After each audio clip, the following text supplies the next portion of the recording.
मैं तो कहूंगा कि हमारी विधायक कहाँ है? देखिए, अब बड़ा इंटरेस्टिंग सवाल पूछा। हालांकि मैं बोलना नहीं चाहता था, लेकिन अब मजबूरी है क्योंकि आपने सवाल पूछा, इसलिए बोल रहा हूँ। मैं कोई हमारी इनकी सेटिंग नहीं है। मैं जब कन्नौज में एक मंदिर में गया था, कन्नौज में एक मंदिर में गया था मैं। उस मंदिर को गंगा जल से धोया गया था। जिस मुख्यमंत्री आवास में पूर्व में बहुत सारे मुख्यमंत्री रहे, हटे, किसी ने भी मुख्यमंत्री आवास को गंगा जल से नहीं धुलाया होगा। इस बीजेपी के लोगों ने मेरे जाने के बाद उस मंदिर को धुलवाया था गंगा जल से, मुख्यमंत्री आवास को गंगा जल से धुलवाया था।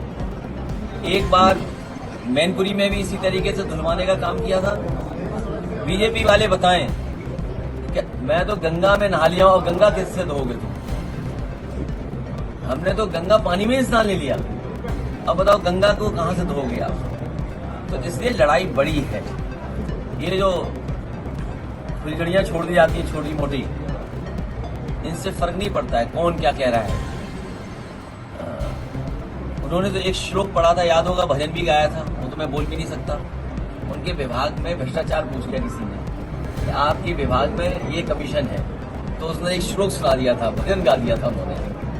आपको पता होगा क्या भजन गाया था उन्होंने। इसलिए ये सब की बात नहीं है।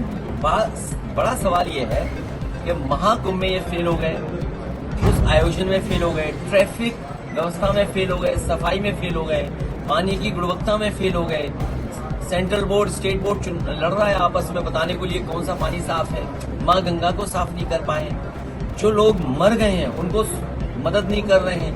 अभी तक संख्या नहीं बता पा रहे हैं कि लोगों की कितनों की जान गई, कितने परिवार खो गए हैं। लोग आ जा रहे हैं, उसमें एक्सीडेंट में जान जा रही है। श्रद्धालु तमाम लोग सड़कों के एक्सीडेंट में मर गए। इसकी क्या मदद करेगी सरकार? ये सरकार न केवल महा फेल हुई है, इस सरकार ने महा घपला भी किया है। इसलिए इसको कोई न कोई रास्ता ढूंढती है बाहर निकलने का। बाबा साहब भीमराव अम्बेडकर जी ने ये जो आरक्षण दिया था वो पीडीए के लोगों का सम्मान था, उनका हक था, उसको छीन रही है सरकार लगातार। आप कहीं और मत जाइए। आपने जो सवाल उठाया वो बहुत महत्वपूर्ण सवाल है, रुपए को लेकर के, बजट को लेकर के है। लेकिन उससे बड़ा सवाल ये है, यहाँ की जितनी भी यूनिवर्सिटी है, आप बताओ पीडीए कहीं दिखाई दे रहा हो तो बता दो।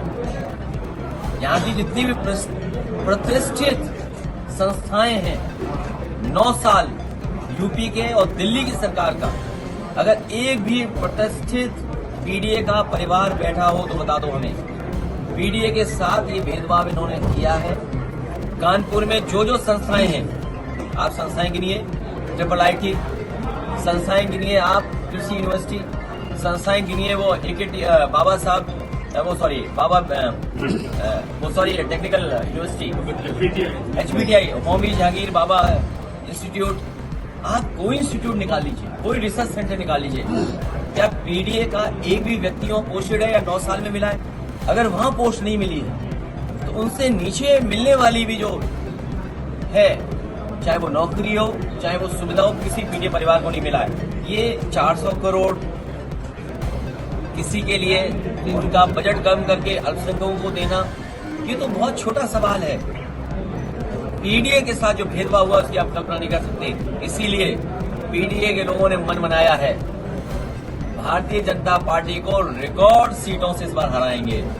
इनकी जो एक विधानसभा में 420 हुई थी, पीडीए की जनता देख रही है, प्रेस के लोग भी देख रहे हैं कि जो 420 की थी, 403 में इनकी 420 नहीं चलेगी।